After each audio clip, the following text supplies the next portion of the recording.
Subscribers yang berbahagia, yang dimuliakan oleh Tuhan. Hari ini saya mau menyampaikan sesuatu yang menurut saya butuh pemahaman dan juga pengetahuan yang cukup bagi masyarakat tentang penyidikan ataupun penyelidikan yang dilakukan oleh pihak kepolisian. Jadi pihak kepolisian itu secara umum ini banyak dibicarakan oleh banyak orang ya. Penyidikan dan penyelidikan itu pastinya itu dasarnya itu adalah KUHAP ya, Undang-Undang Nomor 8 tahun 1981 itu mengenai hukum acara pidana.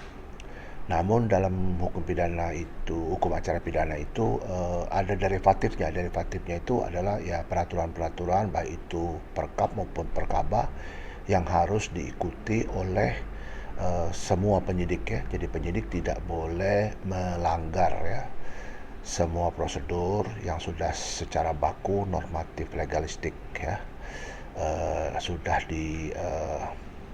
ditentukan ya, sehingga penyidik itu tidak boleh ataupun dilarang keras untuk melanggar itu.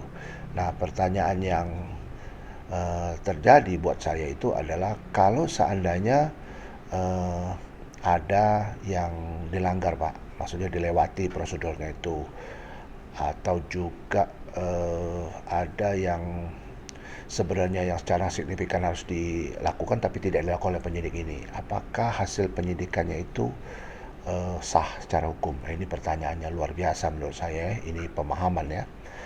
Jadi setiap penyidikan maupun penyelidikan itu harus berdasarkan pada KUHAP dan Perkap serta Perkaba.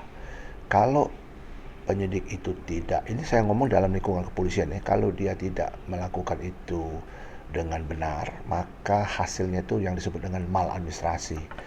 Dalam konsep hukum administrasi, maladministrasi itu disebut ada dua macam. Ada yang minor discrepancy ataupun penyimpangan-penyimpangan secara minor.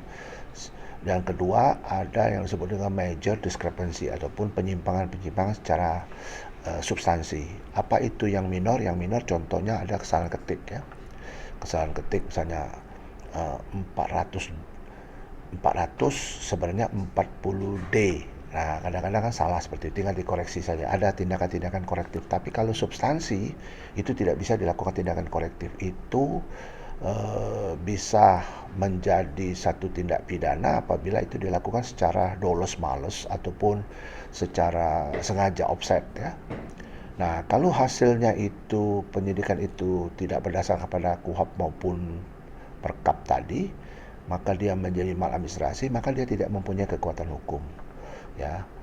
Tidak mempunyai kekuatan hukum artinya apa? Artinya ya tidak mengikat, dan itu bisa dibatalkan melalui melalui oleh instansi yang bersangkutan dan atau melalui pengadilan pra-peradilan.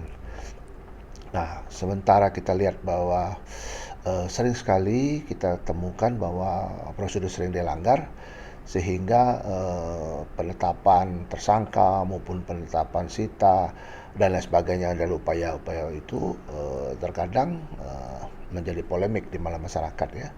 Tapi pada prinsipnya ketika maladministrasi itu terjadi, maka dia tidak memiliki kekuatan hukum dan itu tidak mengikat dan secara hukum tidak menjadi sah. Demikian yang saya mau sampaikan. Mudah-mudahan apa yang saya sampaikan ini menambah wawasan kita semua. Kita terus bekerja, menjaga kesehatan, dan sukses.